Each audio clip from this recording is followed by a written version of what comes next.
theory and then I teach. So it has been something that it was great. Over the last few days, I've been able to really kind of dive in and kind of like let this stuff filter over me. And there's some really hard teachings, but also just beautiful teachings, and the perspective on the church on this is so great. So I'm super excited. Of course, stop me along the way. Normally I have fun antidotes, and I hope I have a few or something silly, but I don't have much silliness about this because it is such a serious kind of topic. But let's see if I can move this on. So we're going to talk about the fourth, the sixth, and the ninth. So strengthening your family, marital fidelity, and practicing purity of heart. And again, all very big deal topics. So we're gonna jump right in. So these are just some of my initial thoughts. Like, number one, there's so much genius in the catechism. There's just so much genius. Like, you know, people reject so much of things that they have no idea, but boy, it's just real beautiful stuff. And these are very practical applications to everyday life. You know, again, I told you guys I'm very visual, and I always think about, when I think about all the kinds of things that people could get themselves into, it's kind of like you can like scratch yourself this way, bump yourself this way, hurt yourself this way. And the commandments really just kind of help you kind of navigate this life, you know. And the first three commandments help us understand how to love God with our whole selves. And then when we get into like 4 through 10, it's about how do we love each other and how do we love ourselves. So we kind of can't love each other well without loving ourselves well. So like how we're treating other people is going to reflect on us and impact us. And then I just want to put this here for you because Father Mike Schmidt does an amazing job, and he spends a long time covering the commandments in the catechism in a year. So if you're interested in that, day 270 to day 327, he goes into great detail on all the commandments, and he just does an amazing job of kind of really like navigating around some of the harder teachings. So he'll read it and then he goes into like an analysis and stuff. It's just so good. And I listened to it last year and it was such a blessing. So if I wasn't covering 3, I probably would bring some of his words in here, but it's a lot to cover. So, okay. So the first one is the 4th commandment, which is honor your father and your mother. And the topic, they call it strengthening your family. And so this commandment in general deals with all the aspects of family life, the duties, the responsibilities, the parental responsibilities to children, and then children's responsibilities to their parents, including things like how brothers and sisters should be treating each other, and adult children towards their parents. So there's just so many things here around kind of how do we honor each other well? And it also touches a little bit on kind of the duties of the government and its citizens. So again, you know, the government, the kind of governing bodies and stuff like that, they have some duties to the families. And that's such an important thing to think about. Because again, obviously, as government officials and things like that, we're all members of those bodies. So we have some responsibilities there too. Okay, so the first one I want to say is the Christian home is a place where children receive the first proclamation of the faith. For this reason, the family home is rightly called the domestic church, a community of grace and prayer, a school of human virtues, and of Christian charity. And that just sounds so lovely, doesn't it? Like this sounds so lovely. And I think all of us could just take a moment and reflect on our family homes and say, oh, that wasn't a perfect thing. You know what I mean? Yeah, this is this ideal, right? These are the kinds of things that are happening. And again, like family is messy. Church is messy. But again, we're called into this like specific duty. So like, so the first is, it's the fundamental cell of the parish, the diocese, and the universal church. And I think that so much of what we're going to talk about today is really under fire in our culture, like extremely under fire. So this idea that the Catholic family or the family is domestic church, and that it is kind of like this cellular level of what makes up our society is huge. And again, informs the environment in which faith is professed and witnessed. So if faith isn't being passed along from generation to generation, we can we can't overlook the fact that it might have to do with family. It might have to do with how we're looking at family, the duties of family, and how people are seeing their roles within the family. So when family members pray together, engage in lifelong learning, forgive each other, serve each other, welcome others, affirm and celebrate life, bring justice and mercy to the community, they help each other live the growth and grow in the faith. This is like really specific. I love this because it really gets into like, what is family? What are we supposed to be doing? You know, what are we supposed to be doing as a married couple? What are we supposed to be doing as we welcome children in? How are we bringing like our adult parents into the mix? And you know, I'm going to point out some things that weren't controversial years ago, but feel very controversial now. But a man and a woman united in marriage together with their children forms a family. That's not to say that other family arrangements have like kind of come to the surface. Things like single parent families, blended families, families that include an elderly parent alongside their own children. So again, family does take on different forms, but in the kind of view of God, this is the idea.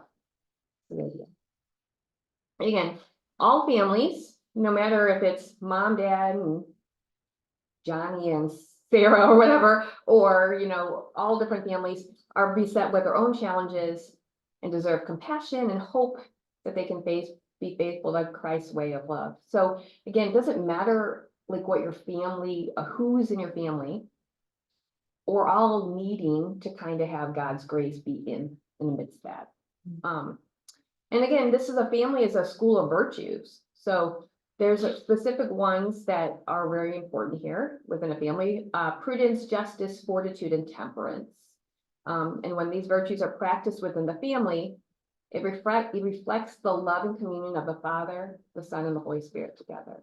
So again, this is a kind of active place where virtues are practiced and people fail and people try again. I'm just going to pause here for a moment. Does anyone have any thoughts on what I've been saying so far? Just about like this kind of like the family is this place where all these things are happening. I liked your analogy to the cellular aspect, because thinking of the body of Christ, that families are these cells that are making up the body of Christ. And we're all in some way, even if our family is people of all past or whatever, we have been part of family. I mean, it's the only way we come on earth is to, even if our family isn't recognized once we're here.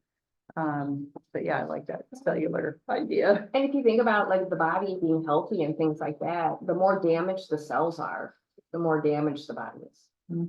That's funny. And our cells are being very damaged right now. I was going to say that. Okay, so children's love for their parents. So this is like near and dear to me because like I have two daughters. My youngest is 18. She's right at that edge between kind of like leaving our home and gonna doing her own things. And so like I feel like when I was going through this, I was like really thinking about Allie. Like respect for parents derive from a grateful heart for giving them life and nurturing them and providing them love. Even when these kids are ready to leave the nest, they're ready to go. They have a role to play. They must, and we must, really reflect on the fact that our parents gave us life. No matter how damaged our parents are, or bad they were, or difficult it is living with them, as children, we must lean into the idea that our life is gifted through them and through their love. And again, even if it's imperfect. Filial love is showed by genuine obedience from children to their parents while living in their family home. I think if you guys were hanging out with me last night in the Mexican restaurant dinner where I had with my husband and my daughter, there was all sorts of kind of interesting stuff around this one going on. You know, the idea of like, you know, we're having like a very intense conversation about, are you being obedient to the things that we have taught you, or haven't you been, you know? And this is the real kinds of conversations that happen within families and over margaritas and maybe some bad language. Humility, Sherry, humility. Okay. It's also reflected in the concern of adult children for elderly parents. All this stuff, this is hitting me where I am. My mom is declining. So we need to be aware of our parents, even if we're away from them and what's going on with them. And we have an obligation, no matter how old we are, to be aware of our parents and their needs. Parents utilize the energies of their love, education, and their experience for their children, even when they really don't want us to, especially sharing up experiences. But again, that's important for parents. And children respond in love and work to reduce rivalries, angers, hurts, hostilities among brothers and sisters. I love this. It jumped off the page when I was reading it. The idea that like another responsibility for children, love of their parents, is to be working through their conflicts with their siblings when they can. You know, back, my daughter came home for Thanksgiving, and Thanksgiving was like, let's just say it was tense, right? I have like this older daughter who's the way she is, and my younger daughter, and it was really tense. And I remember at one point, my husband got just so mad. He was just like so mad because they were fighting so much. And he just was like, I can't handle this, you know. And you know, my husband, he's really a pretty calm guy for the most part, but he just kind of lost it. He just lost it, and he just went downstairs. And like I went down to hang out with him, and he was just like, I'm just heartbroken. I'm being hurt by the two of them fighting. I'm being hurt by the two of them fighting. And it was like, it was actually really good. I mean, he kind of admonished them in this big way. And when she came home for Christmas, it was totally different. It was much more peace. It was this idea of kind of like, you know, brothers and sisters can squabble and hurt each other, but not without harming their parents and not without harming the cellular level of their hair. So. This is a really hard aspect of family life when the culture, like if let's picture a neighborhood and your family, you're working to live this way. If all the people in your community live around you are also doing their best to live that way, there's kind of a structure to it to hold things up. Yeah. But oh my gosh, in this culture, when nobody's behaving that way, it's for kids to actually get that that's important when they aren't fully to full reason. Yeah, it's a big one. Yeah, it's like, so that's why this lens is so beautiful, because it really does help us kind of like, we are countercultural. Lean into it, peeps. We are countercultural right now. The way Catholics see the world, the way the Catholics see family, the way our church kind of encourages us to be, is not at all where the world is. And again, I feel like just in the last 25 years, like, I mean, I always tell my kids, I'm like, it used to be closer. It's closer, right? Like what the culture said and what the church said was closer. I mean, I think we're just like very far away. So, and as we get into like some of the other stuff here, we'll see where that is. So again, I think it's interesting. Like I've been in the front line of that. I've seen like fighting between my sisters and my brother and stuff like that, and how that has hurt my mom, like really deeply hurt her, and like the grace that comes with the forgiveness. Parents care, so parents love for their children. Parents care for the physical, spiritual, intellectual, emotional, and moral needs of their children. It's a big job, big job. And it focuses on giving proper example is the most powerful form of child rearing. So it's like, it's not just, I'm gonna like make sure you've got your lunch and all that kind of stuff, but it's like, it's the kind of living out these virtues in a way that help your children see the benefits of it. Like, I can be patient because my mom was patient with me. I can demonstrate fortitude because my dad is showing fortitude. Like, so again, kids are always watching. And so the example is the best form of child rearing, you know, child rearing. And parents should teach their children to pray and provide Catholic education, including bring their kids to church and participate in the community. So in particular, they're called to teach the elements of the faith, such as fostering a relationship with Christ, devotion to Mary, the angels, the saints, as well as a loving concern for all those in need. I think that for me, it's always been fairly powerful. I only can talk from my family, and I hope like you go into your own family while I'm talking about my family, but there's something really beautiful about going to mass as a family and watching my husband pray after the Eucharist and just kneeling and having my daughters watch the time he takes to pray after receiving Jesus. It's a powerful witness. You know, there's actually research out there that says like the more devoted a father is, the more likely children won't leave the church. So men, all you men in the room have just this wonderful, great responsibility. Your likelihood of your children being faithful relies in a big way on you and how you are and how you approach some of these elements. I'm not to say that women don't do wonderfully. I'm not saying that, believe me, I know my role, but I'm just saying like there's real research that like that when fathers are devoted to God in an honest and real way, their children follow them, which is powerful. When children become adults, they assume responsibility for how they live and work, and a parent should not exert, I might have spelled that wrong, undue pressure, but support and guide them. And again, this is like showing, all the stuff is just showing up in my life all over the place. And my daughter is coming home from college, and so she's got these great opportunities. And so my husband and I had like a very long discussion the other day in bed, and we're like, she's got door number 1, door number 2, door number 3. And we feel such a need to guide her. And we're in one hand, we're trying to guide her, and the other hand, we're really trying to respect the fact that she gets to decide, and we get to see whether or not the things that we've been teaching her are going to hold in her life. And so I read this when I was preparing. I'm like, look, Kev, look. He's like, okay. You know, again, it's going to guide our conversation with her. This idea that we're going to support, but we're not going to pressure her to do something a certain way because we think it's best, even though we believe we have real vision about like what she can do well and where things should go. And that's like hard, right? That's that transition. Okay. Family and societies need to work together to define the good of each human being. And civil authorities have an obligation to establish laws that reflect and protect proper moral order, which includes protecting the family as created by God, based on the permanent, exclusive union of a man and a woman in marriage.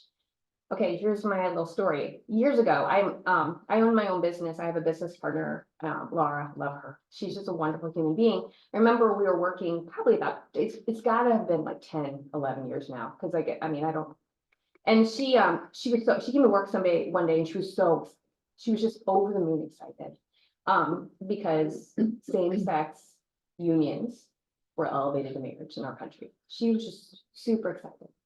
And, she's like, aren't you excited? I said, no, I'm really sad. I feel really sad right now. And it was incredible for her. She was like, what do you mean? Like, she was just shocked. She's like, what do you mean? She's like, because she knows me to be in her mind, a good person, a kind person. She's like, why are you sad? I said, it is just one more kind of foundation or pillar underneath the family that is being cut out. And nobody understands it and sees it. I'm hurting today because when that was elevated in our country, more and more people will lose sight of how important a union is between a man and a woman. Not to say that I don't want everyone to feel love, not that I don't want people to feel like connection, but the idea that when that kind of became like law or part of our culture in a big way, it created an instability that we're going to see more and more kind of damage coming from that. And it's hard. And it's hard to admit that. It's like really hard. Like even I kind of like as a therapist in this world, if I was professing this, it's a man and a woman, I'd probably be canceled in an instance, and my business would go by the wayside very quickly. But I just think that the reality is it was sad, and it didn't even occur to her that she might feel sad. There might be something sad about this too. And again, there's a mutual respect and love between us, so she could hear me and I could hear her, which was good. Any thoughts on that? Those are hard conversations. Very. Those are very hard conversations. But I think the majority of people I've spoken with about things like that, regardless of how much you try and help them understand that your point of view is not to, very thing you said, cut those individuals off from loving relationships who are pursuing relationships outside of what God has defined as true. That's very hard for them to hear or understand. And yeah. A lot of times, people who are particularly vocal about those changes in our social structure, I don't think it's necessarily their intention to be malicious, but they honestly think that our point of view is attempting to prohibit people from living happy lives. Right. And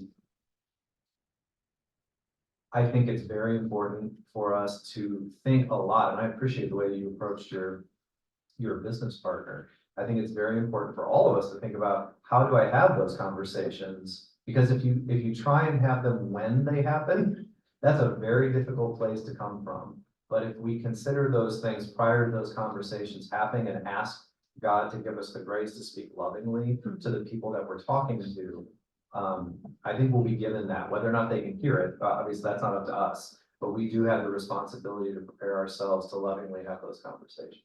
Yeah, again, these are always in light of love, right? I mean, I think that's why I think that I love the reading for today, because again, like, we have to do any and have any of these conversations, whether it's about family, whether it's about same-sex unions and things like that. We have to be going through compassion, kindness, humility, gentleness.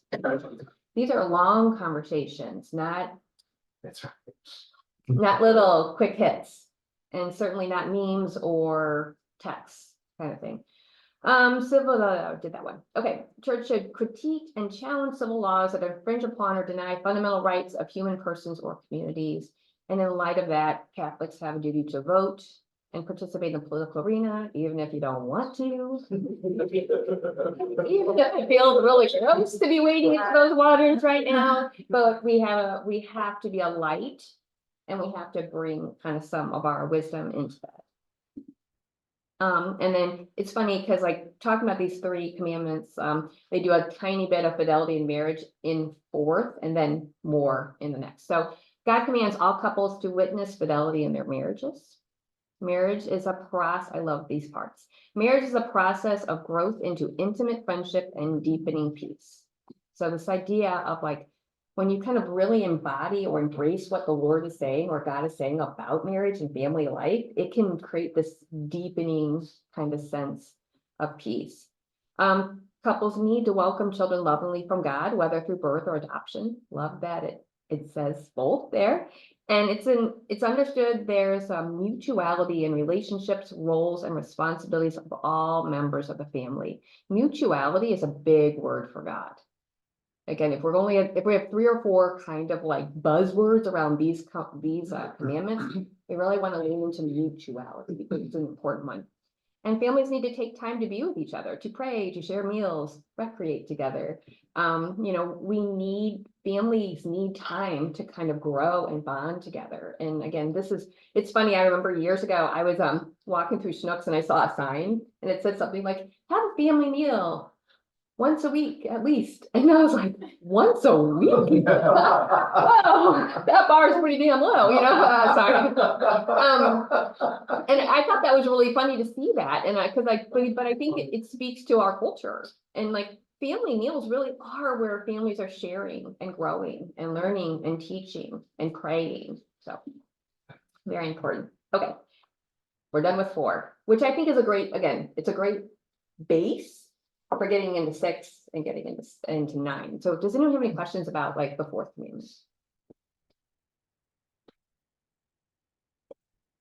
I think it can provoke things like, how am I getting along with my adult siblings? How am I dealing with my parents getting older? How do I feel about this or that? So it can bring up a lot. So I just was curious.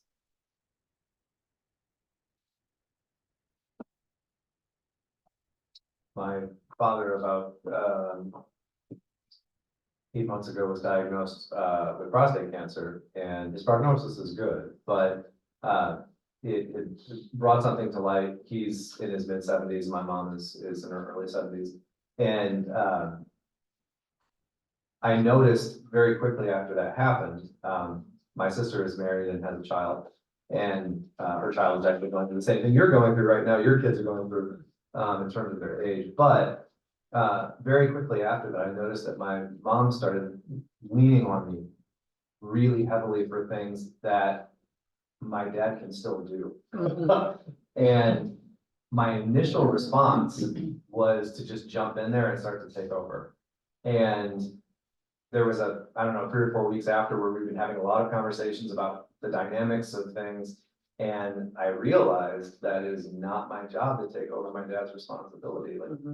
And he's a gracious individual, and he never brought it up, but I had to step back because I'm there to support and be as much as I can for them, but I'm not there to replace him. Yeah. And he's not incapable. And so that dynamic was hard for me because I just wanted to take over. I'm firstborn, so I'm, to have that whole thing going. And I also noticed that because my dad's kind of in many ways, he's a keep the peace kind of passive individual. And so it's easy for him to step aside And if someone's already filling that role. So it was a very interesting dynamic. I had already been thinking about my mom and dad getting older and what my role was gonna look like there. And given my mom and dad's just medical history and things like that, most likely my father will pass first. And in that, my role will change significantly then. But for now, I mean, he's still the head of his house. And that's, and I had to think about that and step away from it because I had moved into a space that was not for me. And so I've had to be more deliberate about where I can help and make sure that in a way, there's his blessing there if he needs something Yeah. from me. Yeah, and again, like that honoring your parents takes on a different, like to honor your parents, like when you're a teenager, when you're a young person, teenager, adult, it's like different. And I think the other thing that can come up in this one and has like in past years has been the idea of like, but yeah, what if my parent was really awful? Like, what if my biological parent was very abusive? What if my biological parent was an alcoholic, hurt me, didn't do all these wonderful things that they were supposed to do? And I think that again, we're still even called as children to kind of like this. God's calling us to giving us a pathway through some of those really challenging aspects. So doesn't mean that honoring somebody doesn't mean you let them hurt you again and again. I just like in case it's something that's happening in your life. But anyway, just want to kind of throw that out there in case that's something that comes up for people. Okay, so sixth commandment. Hold on, guys, this is where all the stuff is. You shall not commit adultery. God created human beings as male and female, given equal dignity to both man and woman, and they are to respect and accept their sexual identity. Bam, there it is. This is a huge idea in our culture right now, right? There's so much transgender topics and conversations, and God is saying, I made you a certain way. God created both body and sex as good, and we're not to approach our sexuality with fear or hostility to the flesh. Again, it speaks to kind of some of the struggles in the culture. But sexuality affects all aspects of the human person in the unity of its body and soul. It concerns affectivity, the capacity to love and procreate, and aptitude to form bonds. So again, our sexuality has things to do. It isn't just about sex. It's also about like how we connect with our friends, how we reflect ourselves in the community. So it's so much bigger than like what the culture says it is. So God establishes marriage as a reflection of his fidelity to us. That his should have been capitalized, not lowercase. It is a witness of the very covenant that God has made with us. So when marriage is, when you are faithful in marriage, you are like an outward sign to the culture and to others of how God is faithful to us. And when we break the sixth commandment, we're actually kind of reflecting something that isn't truth. We're kind of reflecting the sinful nature.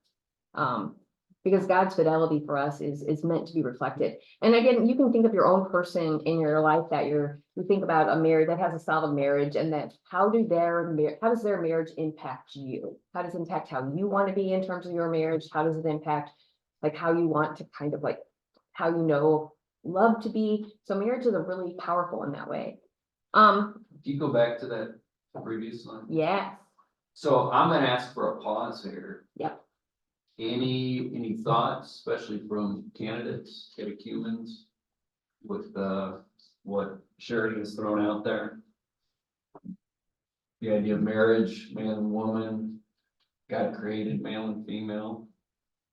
I'm sure that it was not a shocker to you. If you were, by entering this room, I'm not sure thinking like, oh, I wonder what the Catholic Church thinks about that. Like, I mean, again, but again, what the Catholic Church thinks, and like, again, I think the biggest part of that is this idea that the culture is trying to say, you don't want good things from me. You want me to be alone. You want me to have to go through life laughing. And these are powerful messages that actually tug at our hearts and kind of like could make us kind of pull us off center. Because again, they're really, I think loving care for other people. We want everyone to have what's love. So I think it's a red herring kind of like argument that kind of causes us to lose our center here. And I'm just hoping after today that we can just kind of really ground in truth and why it is the way it is, in the way that it regrounded me when I was preparing. So There's actually, I just happened to listen randomly, I mean, it's on a site that I go to, but I listened to a podcast last night that was about homosexuality and so. Not that we were talking exactly about that subject, but it is what we're talking yeah, about we're here. getting to. So, but it was, there's been secular studies done with huge numbers involved, like more than 1 million inputs of data of people. Of what happens after same-sex marriage, and especially when they bring children into the picture. But the point is, the secular society has even done studies showing that it doesn't solve any of the effects of disorder within the people by the fact that they're getting to make these extra decisions now. It's not, and they're still pointing to it being the culture making them feel bad, Right. rather than acknowledging this a decision. In a strange way, like it makes me think a little bit about like I work in eating disorders, that's kind of my field, and body dysmorphic disorder. I know it sounds, I'm gonna make a little jump over here. The idea that like, the person who has body dysmorphic disorder, so disorder within their body, they can't see their body right, they can't accept their body, they feel disordered. They've done research where people are like, okay, well, you feel disordered, you don't like your hairline, so we're gonna give you hair plugs. Okay, and then they looked at the research afterwards, was the person satisfied? No, they felt disordered, right? And like, they don't like the size of their nose. So, okay, we'll do rhinoplasty and then we'll look kind of like, are you satisfied with the size of your nose? No. Like giving somebody what they want in face of disorder doesn't usually solve the disorder. So it's something to be thinking about here. Can I quote C.S. Lewis for just a second? Please do. And this is one of my favorite quotes. If you want a religion to make you feel really comfortable, I certainly don't recommend Christianity. I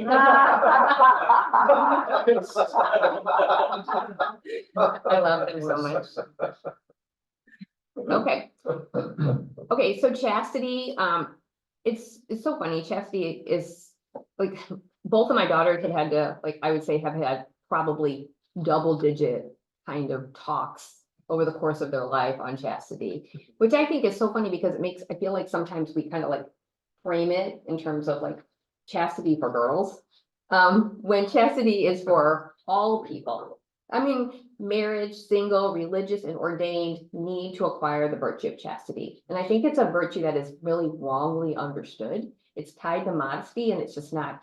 So we're not gonna have a conversation about leggings today. Like, I feel like sometimes when we've been at, been here at like OCIA, it's like, it's about the length of a girl's skirt or the leggings, whether they should be or should not be. And I've been here when we've had conversations like that. What we're really talking about is this deeper idea. I want to talk about the deeper idea, right? The deeper idea is chastity is a successful integration of sexuality within the person and thus the inner unity of man in his bodily and spiritual being. So this idea that your body and your spirit are intimately connected.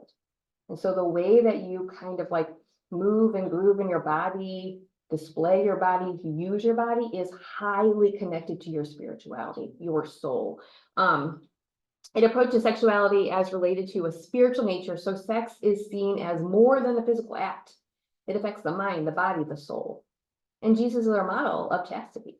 Like, again, you might think, well, Jesus didn't have sex. Well, see, sexuality is more than the act of sex. The It is differentiation between celibacy and sexuality, right? right. Right. Yeah, you can be celibate, and you need to be chaste. And you could be married and you need to be chaste. And you need to have a sense of chastity. Everybody needs to be changed. Everybody And needs even to the be. celibate are still sexual beings. Yes. They're still, that's the thing that it words it beautifully in the chapter. It really does. Yeah. In the catechism. And this is the part right here. This is the crux of the matter. Chastity is about self-mastery. It is long and exacting, sometimes excruciating work. One can never consider it an acquired once and for all. It presupposes renewed efforts at all stages of life, with sometimes being more intense. So this idea of chastity when you're a teenager, it could be a time of real tension around kind of like, how do I live and move in my body in a way that's in line with Jesus, in line with the gospel, in line with God? That might be a little bit more tense then. It might be tense in marriage. It could be tense in times like when your wife is pregnant. It can be tense in times of like when you're on a business trip. It can be tense in times when you're terribly lonely. I mean, chastity is something that we have to work on with a self-mastery. And if we understand rightly what it is, and we link our body and our spiritual, we don't separate the fact that our body is a bodily function, but it's spiritual at the same time. If we separate those two things, we miss it all. So, all right, sins against chastity. Ready? Lust, disordered desire for an inordinate enjoyment of sexual pleasure. God's already said, sex is good. It's good.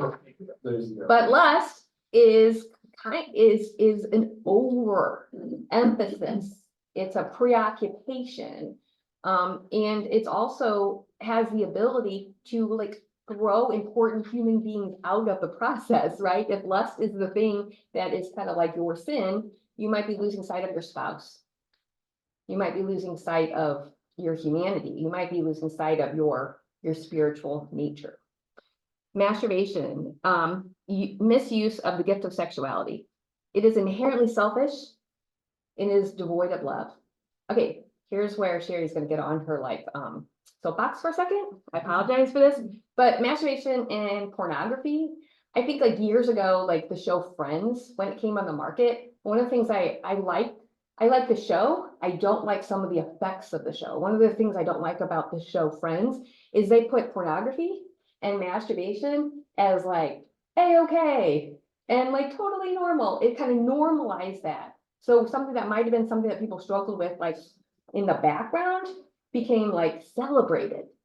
And I think that's the hardest part, is like some of these things are celebrated in our culture. Like, yeah, I do that. Yeah, I use pornography.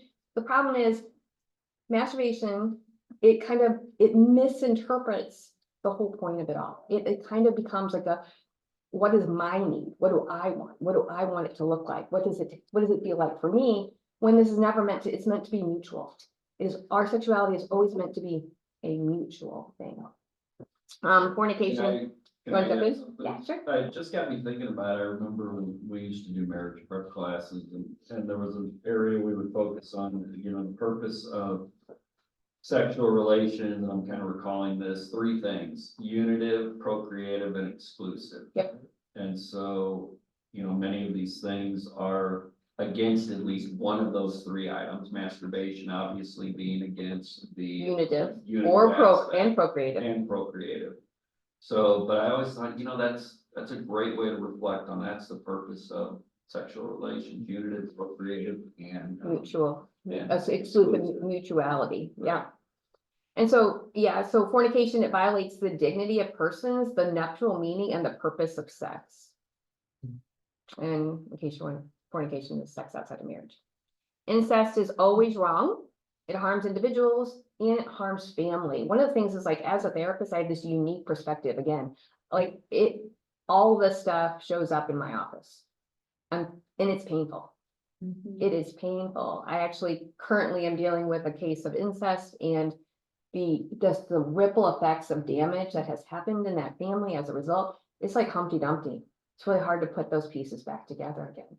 And I was shocked as an adult. I was probably almost 40 at the time that this became aware, but I was living in the Southwest, so more of a Hispanic culture, different culture than I grew up in, but it's rampant everywhere. I was shocked to find out that every one of my girlfriends had experienced some form of sexual abuse within the family. It was like so eye-opening. Talk about like an evil that like destroys and tears the cells of the family apart. This is the stuff, right? Sexual abuse, a grave evil which often scars a victim for life. Prostitution, it reduces a person or allows someone to reduce themselves to an object to be used. Problematic. Rape deeply wounds the respect freedom, and physical and moral integrity of everyone. And homosexual acts, contrary to the natural law, they don't proceed from a genuine, affective, and sexual complementary nature. It's not unitive. It's close to the gift of life. Just for a moment, I mean, I don't want to go too far into this, but I just want you to understand that, like, the sexual act is meant to be mutual. It is meant to be, in a weird, I apologize if this sounds weird, but front facing. I am giving to you, you are giving to me.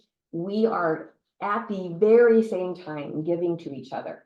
And actually, it's so funny because, like, John Paul II, we'll talk about him in a little bit.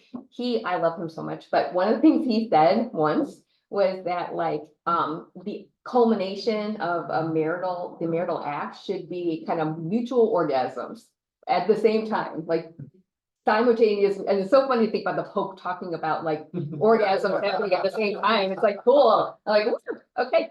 But I think the point is what he's trying to say is that's the ultimate, that's the goal, right? The goal is that, like, we are we are giving so much of ourselves to each other that it leads to this just beautiful mutual experience. And a homosexual act is always going to be a one-directional act. It's always going to be the enjoyment of one and not the other. It is done to versus experienced together. So it's really kind of important not to get too. One thing I think God would think of God, man was made in God's image is the creative part of, we are created by God. We can create through that union with our spouse. And that is a gift that he's given us to participate in his creation. It's beautiful, and we're gonna get into that a little bit more. The love of a husband and a wife, conjugal, mutual love and fidelity are unitive aspects of marriage. So the sexual act, along with everything else that goes along with that, is unitive. The procreative aspect of marriage concerns conception, birth, and education of children. And the bond between the unitive and the procreative should not be broken. The marital act, while deepens the spousal love, is meant to overflow to new life. And sometimes the act leads to, like, new life in terms of conception of a child, but it can also be new life into the marriage. Like, the spousal act always creates a connection, or should always be a connection that makes it easier to be with your spouse, where you're more happy to be with them. You've learned, and it really goes into this next part, which I think is so great. The acceptance of spouse's flaws and failures, as well as one's own, is recognition, and its recognition to call to holiness is a lifelong process of conversion and growth. And that, like, that spousal act, that conjugal love, goes a long way to help with that.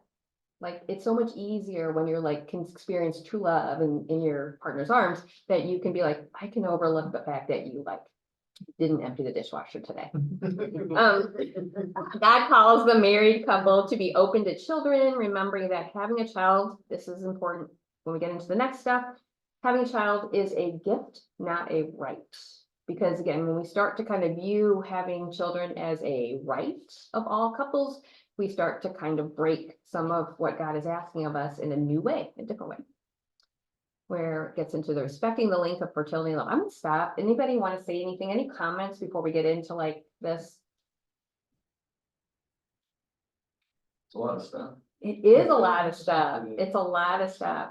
Because we're gonna start to get into, like, again, if we keep in mind that there's mutuality, connection, that we're spiritual people, not just bodily, and we're putting these pieces together, this stuff makes sense in light of that.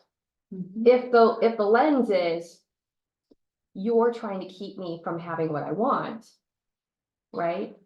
Then this doesn't make sense. Like, as a marriage therapist, one of the things I do is I always talk about, like, good marriage, bad marriage. The messaging of a good marriage is, what have I done for you lately? The message of a bad marriage is, what have you done for me lately? Not very far off, but completely different. Okay. Respecting the link of fertility and love.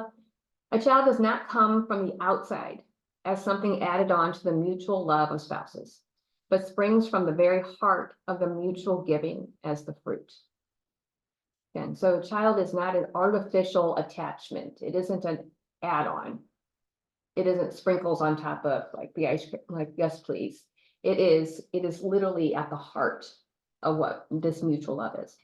Artificial contraception is contrary to God's will for marriage because it separates the act of conception from sexual union. I can go probably a whole talk on this, but it really also, it kind of diminishes the role of the union. It kind of creates a situation where there is like the opportunity to harm people. Women are viewed as kind of like a means to an end.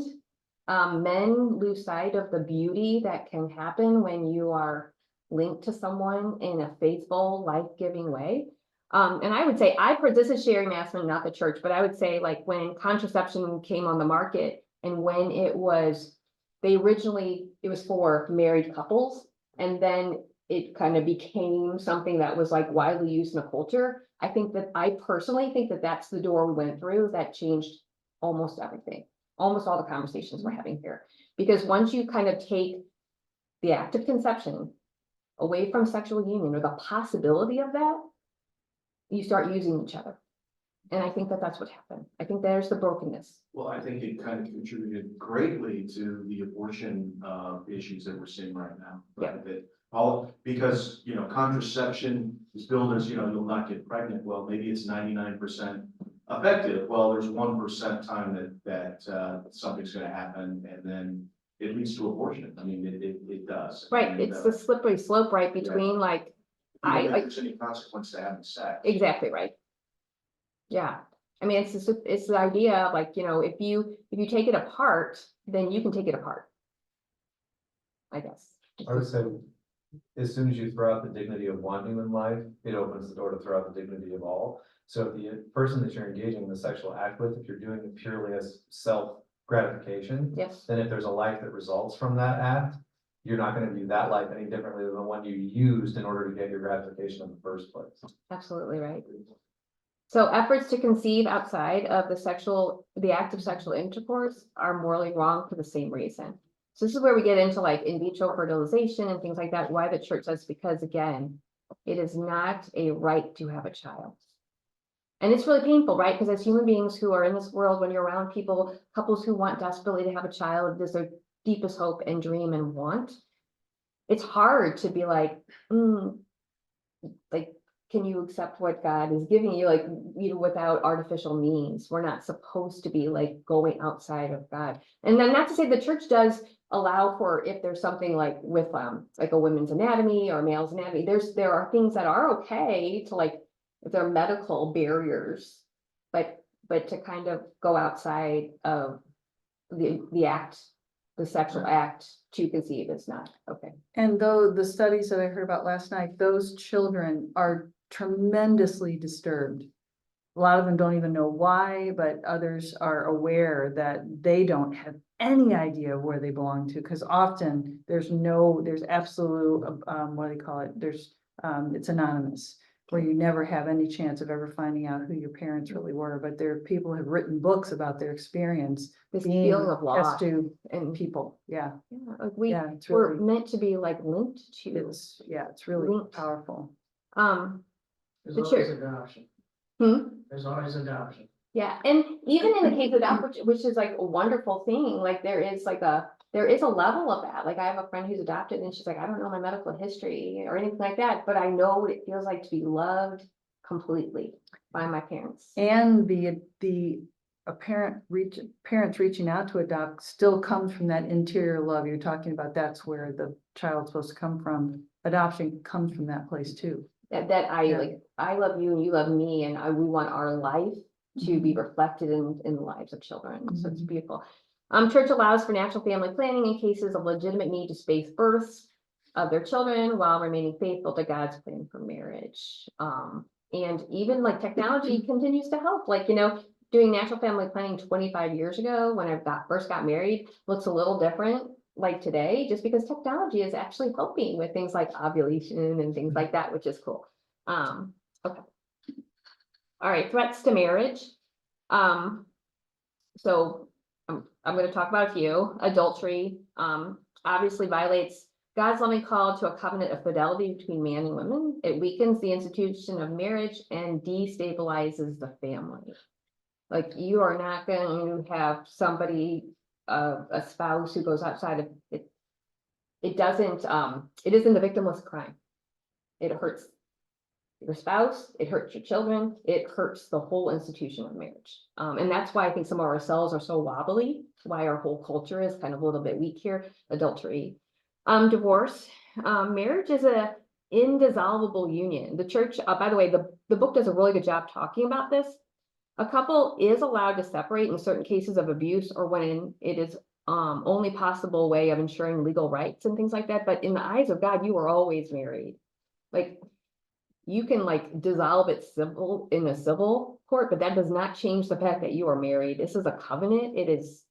And so I think this one's like, if you have questions about that one, you should definitely look at that page 410. Cohabitation involves a serious sin of fornication. Again, this is huge. Like, this is very commonplace right now. It doesn't guarantee successful marriages. So that's a big myth. A lot of times people think like, well, how would I know if I can live with this person unless I live with this person? And there's actually really strong evidence out there that, you know, your chance of like divorce is greater if you cohabitate, right? Because it's kind of a faux commitment before a real commitment. And so it doesn't guarantee successful marriages, and it can be detrimental to future commitments. So again, this is a hard one. Again, like, and parents, I think, really do have to counsel their children around this one because it's so common. Again, this stuff is celebrated, right? This stuff is celebrated. And so the role of parents to continue to talk about this stuff. Polygamy violates the equal dignity of man and woman and contradicts the unitive purpose of marriage. And same-sex unions contradict God's plan as revealed in nature to be lifelong union between a man and a woman. So again, these are the things that kind of threaten and destabilize our culture and kind of even get in the way of our true happiness. Thoughts on that? It's always interesting with people that think cohabitation is okay for heterosexual people, want to get homosexual people married.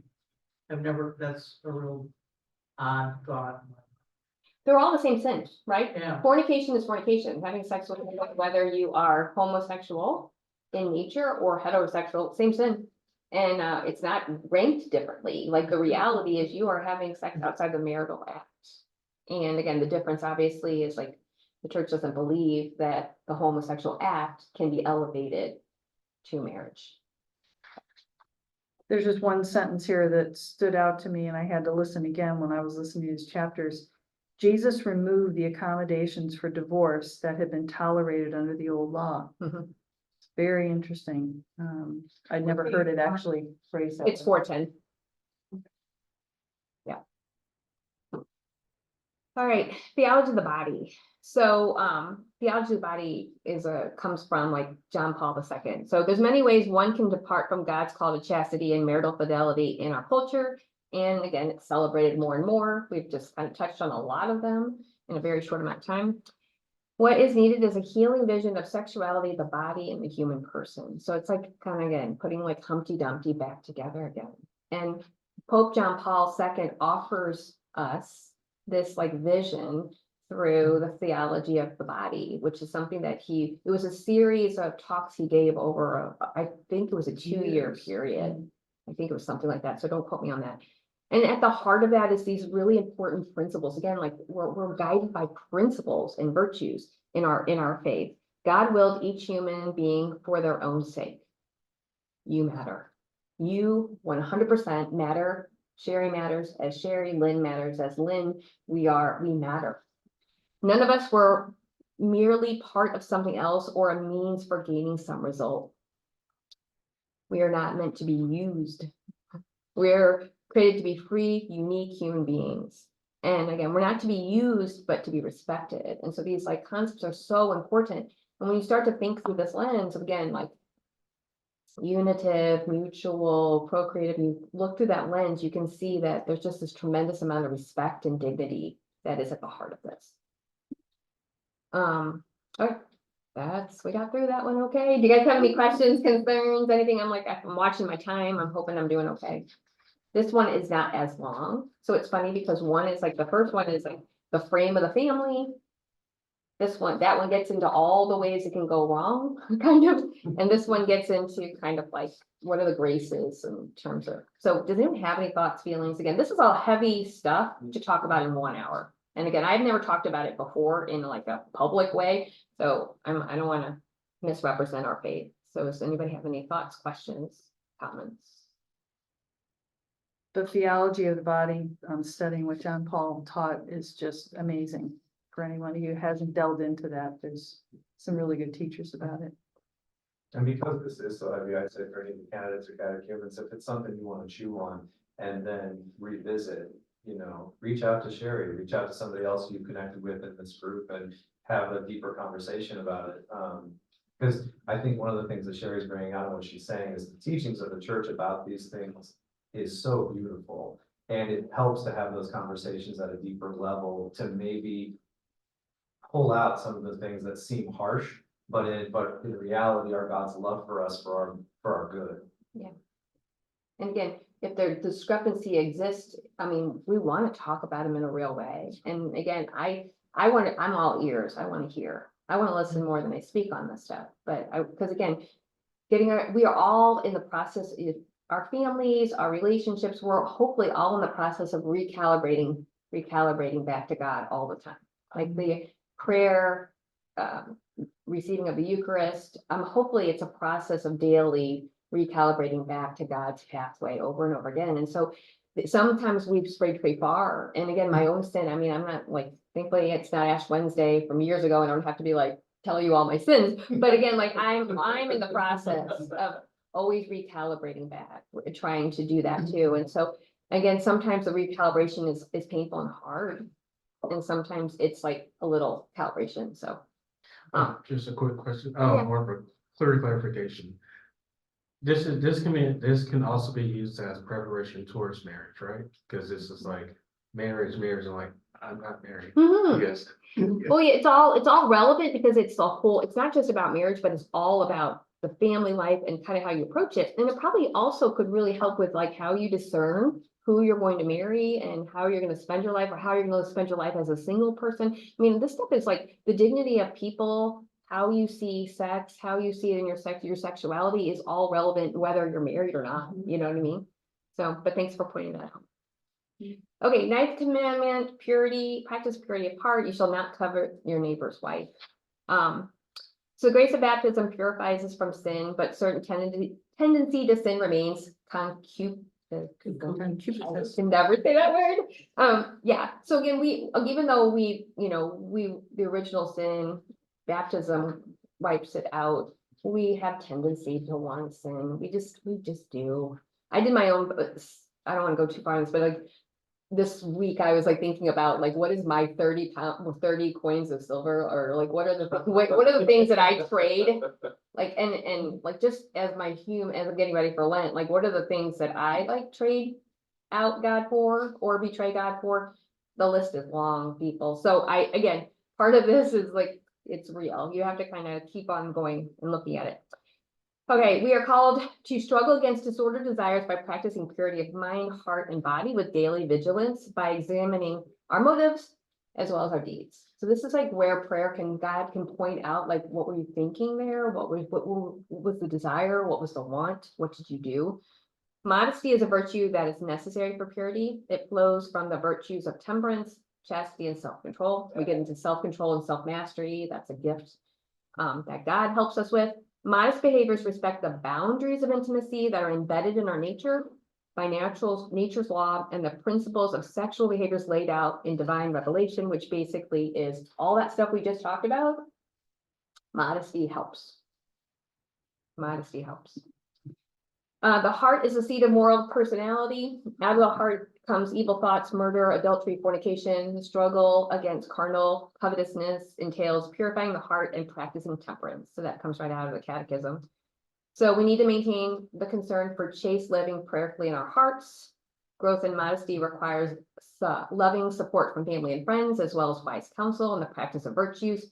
the examples of parents. Parents need to kind of like model modesty and chastity and those kinds of things for their kids. Again, maybe that's, you don't take your 18-year-old to a strip bar or a strip club, you know, at some point, right? It's really weird, but there are so many things.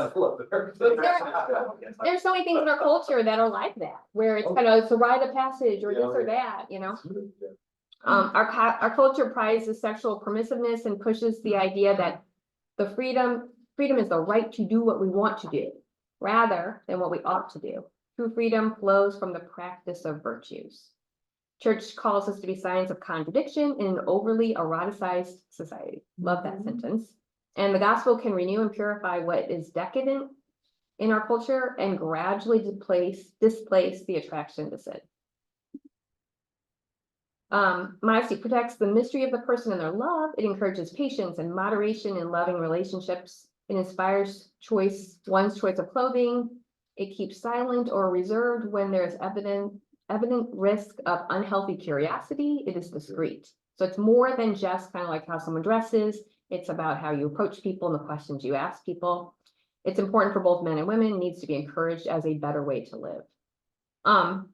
And then a few other things. Anyone who looks upon a woman lustfully has already committed adultery for his or her heart. The 9th commandment warns against lust and carnal. Thank you. And modesty requires prayer, practice of charity, purity, intention, and vision. Okay, and this is my family. I show this, but I want to show this picture just because I don't know if you guys can see it. It makes me laugh because family life again is wrought with all sorts of conflicts. This is really a great picture of my family because it really reflects all of our unique personalities are on display. And moments before we took this family picture, we were fighting like cats and dogs. So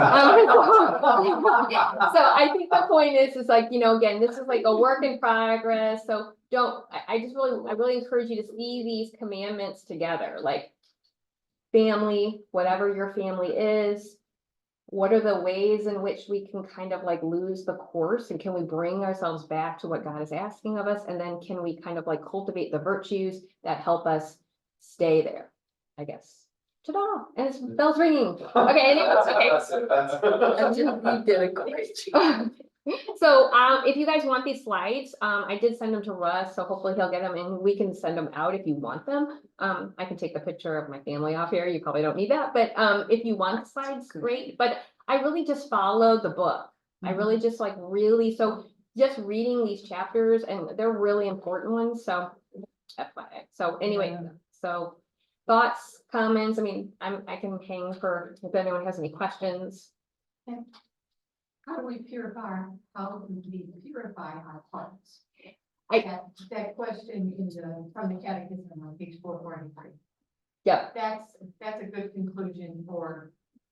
You want to read aloud for us? Purification of the heart demands prayer, practice of chastity, purity of intention and of vision. Purity of heart requires the modesty which is patience, decency, and discretion. Modesty protects the intimate center of the person. Catechism, the Catholic Church, numbers 2532 through 2533. And every bit of that has to come through prayer, the relationship with God, and letting God help you. And again, recalibrate you. I'm calling on the Holy Spirit. Help me in this situation. Bring me back to your way, your perfect way, your genius way, your life-giving way. I think modesty is something that we've become like dramatically detached from in society. I mean, it's hard to even look around for Christians to even have a model of modesty anywhere. That's why the church gives us Mary as a model. Right. She's definitely a strong intercessor for us in terms of purity. As we said, we talk about purity. Yeah.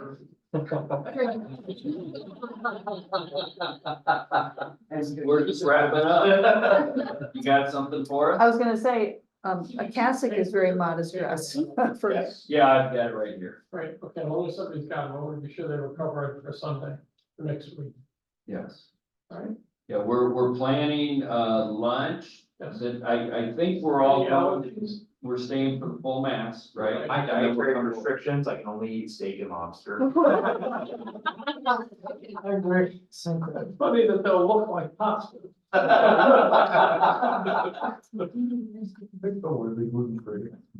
Yeah, we'll discuss amongst us. You're handling all the food, right? Well, the dinner part, yeah, people have to bring the gift. We're gonna, yeah, we're gonna take care of that. Cool. Thanks ahead of time It's easy. I should have, she got. for some. Yeah, Right, got it. thank you. Thank you. Also, I just wanted to remind the men that, there's a Lectio at Gabriel House down the street, early on Saturday.